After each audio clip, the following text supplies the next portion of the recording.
you for coming back to my channel. For today's video is a ukulele tutorial of Banal Mong Tahanan by Musikatha. Shout out kay Charis Mirales for requesting this tutorial. For this song, we're gonna need 7 chords. So, grab na your ukulele at palagi kong sinasabi, make sure na nasa standard tuning na G, C, A bago ka mag-start. Okay, let's proceed sa 7 chords na kakailanganin. First chord is C chord. C.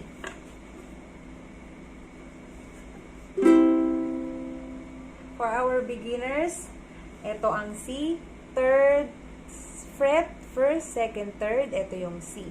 First string, C. Next is the G chord. Ito muna kita. G chord. Okay, index finger sa 3rd string ng 2nd fret, middle finger sa 1st string, 2nd fret pa rin yan, and then ring finger sa 3rd fret, 2nd string. And the G sounds like this. Next, F chord. Ayan. Index and then middle. F. Next, E minor. Para siyang hagdan. Index, middle, and then ring finger. A minor. Middle finger sa 4th string, 2nd fret. D minor, kapag naka-F ka, lalagyan mo lang ng ring finger sa 3rd string sa 2nd fret. Okay, index finger dito sa 2nd string, 1st fret, and then middle finger sa 4th string sa 2nd fret, tapos sa ilalim nun ay yung 3rd string sa 2nd fret pa rin, dun mo lagay ang ring finger mo. That is D minor. Okay, A sharp. Ito na tayo sa bar chords. A sharp or yung tinatawag na B flat. Okay? Yung iba, fina-flat yung 1st fret. Pero ako, ito lang. Yung 1st and 2nd string ng 1st fret, i-bar mo siyang ganon. And then, yung middle finger mo sa 3rd string, 2nd fret. Tama ba? 3rd? Oo. And then, yung ring finger mo sa 4th string ng 3rd fret. That is A sharp or B flat. Okay.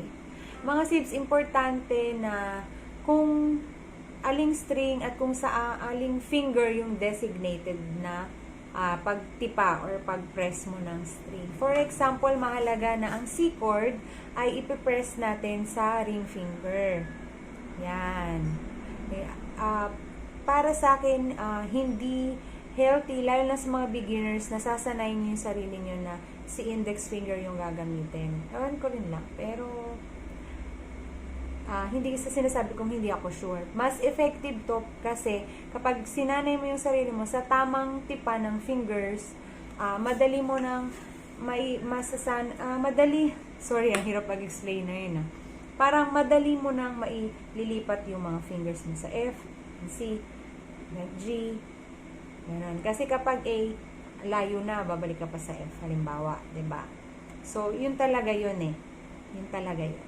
Although may mga kilala ko na magagaling na mag-ukulele na sila yung nasusunod kung aling daliri yung gusto nilang gamitin sa C or whichever chord na yan. Iba kasi, iba pa mag-play ng G, yung gano'n.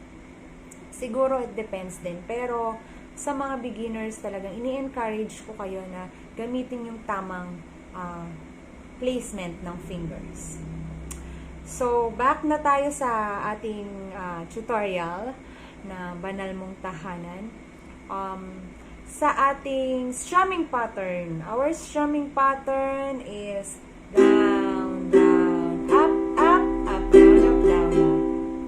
So, maaaring kung lagi ka nanonood ng tutorial ko, very familiar sa iyo to kasi madalas ito yung ginagamit ko.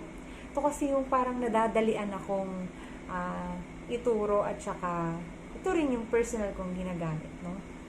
Again, para sa mga beginners, a little bit slower. Down, down, up, up, up, down, up. Okay? So, for the verse 1, isa lang pala ang verse ito. First, sa verse ng kanta, C. Kung mapapansin mo, lalagyan ko ulit ng bracket yan sa lyrics and chords, no? Yung C at G, maghahati sila sa strumming pattern. Ganito yon.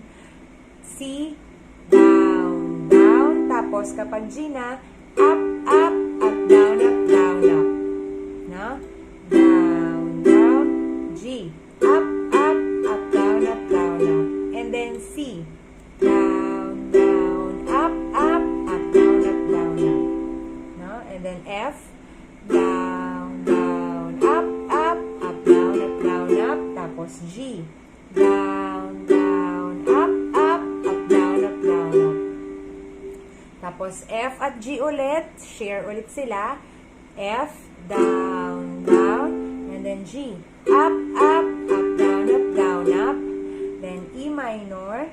Down, down. Tapos A minor. Up, up, up, down, up, down, up. Tapos D minor. Down, down, up, up, up, down, up, down, up. And then G.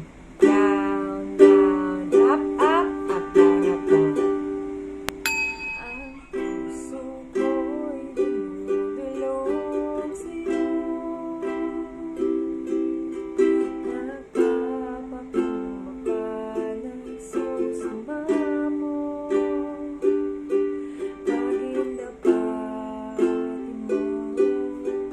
ikaw ay mamasdan. Kaliigaan, sa'yo ay kumisan. And diretso na tayo sa chorus. No? Dun sa chorus, first chord is C. Loobin mo. Yun. Katulad ng palagi kong sinasabi, para madali mong maintindihan at madali ka matuto na mag-play and then sing ng sabay.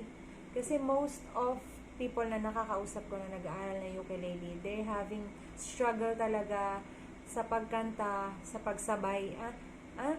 Sa pagkanta kasabay ng pagtugtog. Dun sila nagkakaroon ng struggle. So, mapapayo ko rin talaga is practicing mo na basahin yung chords sa tapat nung lyrics, no?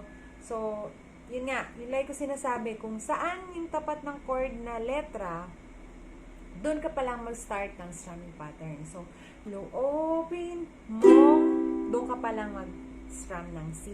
So, again, sa chorus, C.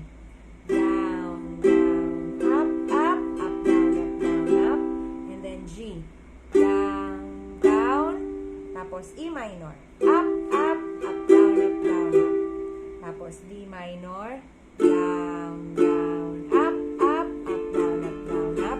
Ito na yung A sharp, B flat. Down, down. Tapos G. Up, up, up, down, up, down, up. And then again, repeat mo lang sa C.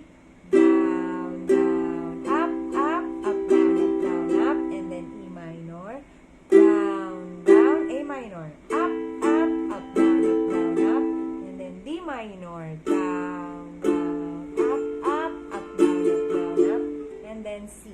Down, down, up, up, up, down, up, down, up. Para mas lalo mo maintindihan, i-demo ko ulit sa'yo yung chorus.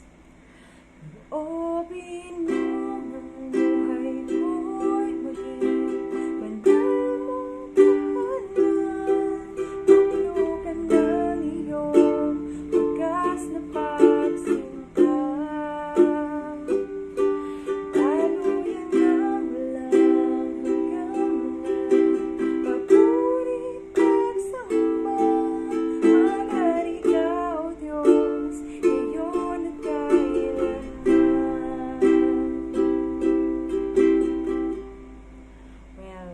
I hope that's it for today's video. Napakadali lang mga sibs, diba?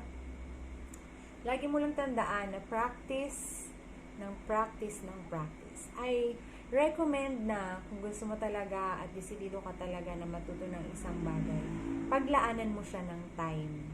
No? Kasi hindi ka matuto kung hindi ka mag-practice, hindi mo siya gagawin everyday. I recommend talaga na everyday kahit mga 15 to 20 minutes or 20 to 30 minutes. At least minimum of 20 minutes na nagpe-play ka ng ukulele. Makakatulong din yun sa ukulele mo, lalo na kapag bagong bili siya. Kasi the more na ginagamit mo siya, the more na naging stable yung mga strings niya at hindi mo na kailangan palaging itotono. So, that's it for today's video. I hope na may natutunan ka sa aking ukulele tutorial. Maraming salamat sa mga nag-request. Maraming salamat sa pag-subscribe. At kung hindi ka pa nakapag-subscribe, please do subscribe. Always remember that worship where God isn't moved by the quality of our voice, but the condition of the heart. Love and light to you!